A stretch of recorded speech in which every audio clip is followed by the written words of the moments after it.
اعوذ باللہ من الشیطان الرجیم، بسم اللہ الرحمن الرحیم۔ السلام علیکم، امید کرتی ہوں آپ سب خیریت سے ہوں گے۔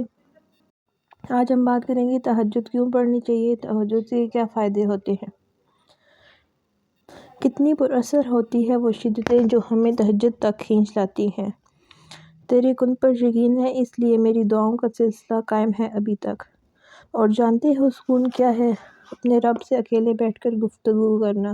اور پتہ ہے محبت کیا ہے؟ نماز سے کسی کو تہجد پر لے آنا۔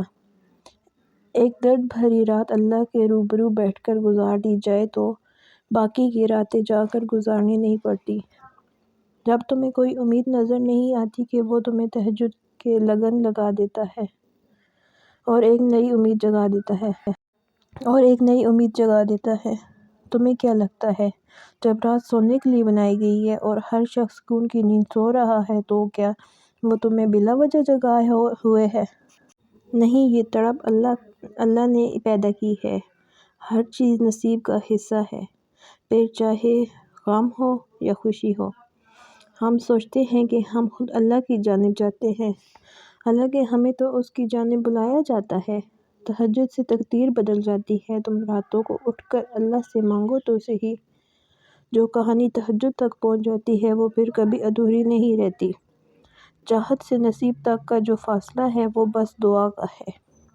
جب تمہارے ذہن میں تہجد پڑھنے کا خیال بار بار آ رہا ہو تو سمجھ جاؤ کہ وہ تمہاری دعاؤں کو قبولیت کا پروانہ مل چکا ہے۔ تمہاری دعائیں قبولیت کا درجہ پا چکی ہیں۔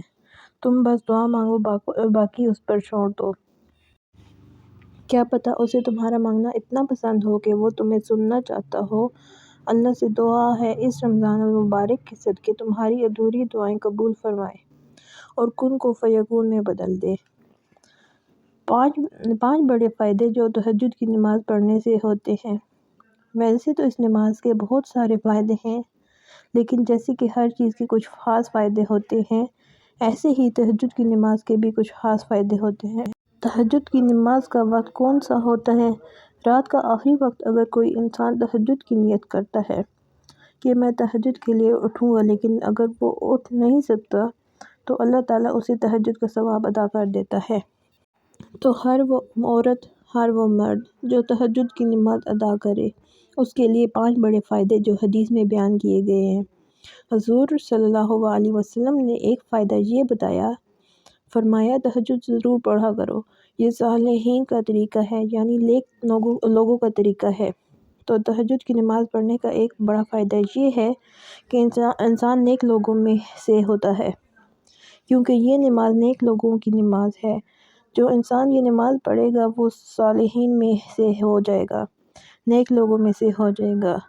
اور حضور صلی اللہ علیہ وسلم نے اس نماز کا دوسرا بڑا فائدہ یہ بتایا کہ اس نماز سے اللہ کا قرب ملتا ہے۔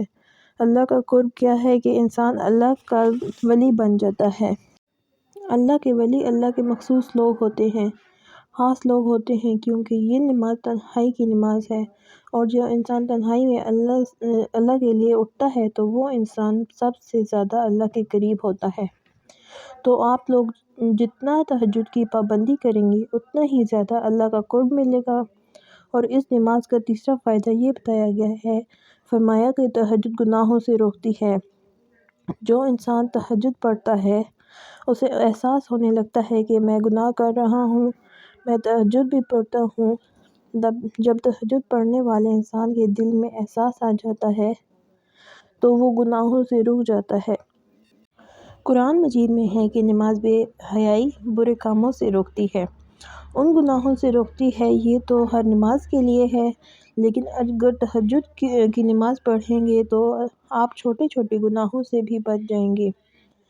اور اس تہجد کی نماز کا چوتھا فائدہ یہ ہے، حدیث میں آتا ہے، اس نماز سے گناہ معاف ہو جاتے ہیں، خطائیں معاف ہو جاتی ہیں۔ انسان کے وہ گناہ جو انسان جان بوجھ کر کرتا ہے یا بھول سے ہو جاتے ہیں، وہ ساری خطائیں، وہ سارے صغیرہ گناہ اس نماز کے ذریعے معاف ہو جاتے ہیں۔